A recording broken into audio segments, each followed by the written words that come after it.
You're lying in bed at 11:47 p.m., phone glowing against your face, watching a stranger on the internet build the exact life you've been thinking about for years. They wake up at 5. They journal. They move with intention. And something inside you tightens. Not jealousy, not anger, something worse. Recognition. Because you know that could be you. You've always known. You have the ideas. You have the vision. You can see the future version of yourself so clearly it almost hurts. But tomorrow morning, when that alarm goes off, you already know what's going to happen. You'll hesitate. You'll scroll. You'll bargain with yourself for 10 more minutes. And by the time you finally get up, that fire you felt the night before will already be cold. This is the cycle. And if you're honest, you've been living inside it for longer than you'd like to admit. You plan on Sunday. You start strong on Monday. By Wednesday, something slips. By Friday, you've quietly abandoned the whole thing. And then the guilt arrives, thick, familiar, suffocating. You tell yourself you'll try again next week, next month, after things calm down. But things never calm down. And the version of you that was supposed to show up, the focused one, the relentless one, keeps getting pushed to a future that never quite arrives. You start to wonder if you're just not built for it. If discipline is something people are born with, like height or eye color, and you simply drew the wrong card. But that's not what's happening. What's happening is far more mechanical than you think. And once you see it, you can never unsee it. Your brain operates on a principle that most people never learn about: effort prediction. Before you consciously decide to do something, your brain has already calculated the energy cost of that action and compared it to the reward. And here's the problem. Your brain doesn't weigh future rewards very heavily. It discounts them. A neuroscientist would call this temporal discounting. The further away the payoff, the less your brain values it.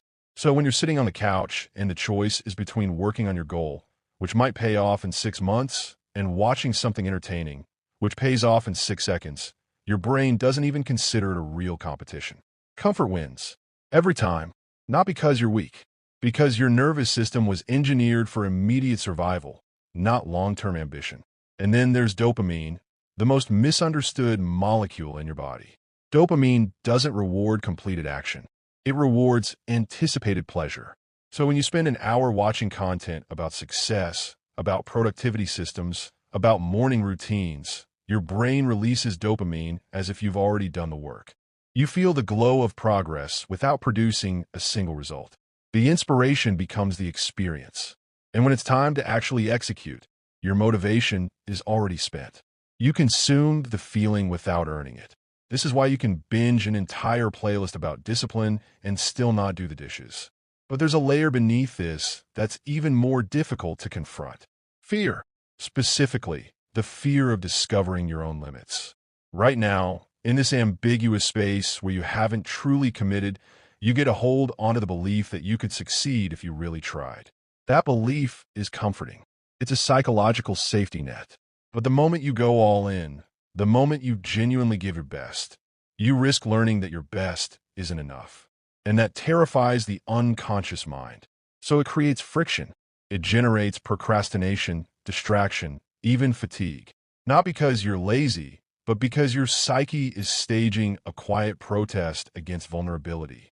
Psychologists call this self-handicapping, an unconscious strategy to preserve your self-image by never fully engaging.